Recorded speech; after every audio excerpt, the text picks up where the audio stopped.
Dear students, welcome to Nag updates. విద్యార్థులందరూ ఎంతగానో ఎదురు చూస్తున్న సిబిఎస్ఈ 10th అదేవిధంగా 12th రిజల్ట్స్ గురించి ఒక ఇంపార్టెంట్ అప్డేట్ అయితే వచ్చింది. సిబిఎస్ఈ ఫలితాలు మే 2వ వారంలో విడుదలయ్యే అవకాశాలు ఉన్నాయి.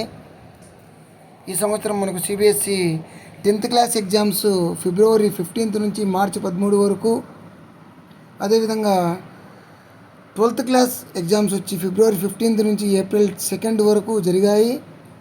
దాదాపుగా 39 లక్షల మంది విద్యార్థులు ఈ పరీక్షలు రాసి ఫలితాల కోసం ఎదురు చూస్తున్నారు. మొత్తం మీద మనకు మే 1st వీక్లో 10th క్లాసు, అదేవిధంగా 2nd వీక్లో 12th క్లాసు రిజల్ట్స్ విడుదల చేసే అవకాశాలు ఉన్నట్టుగా తెలుస్తుంది. So all the best to you. Please like, share and subscribe my channel. Thank you.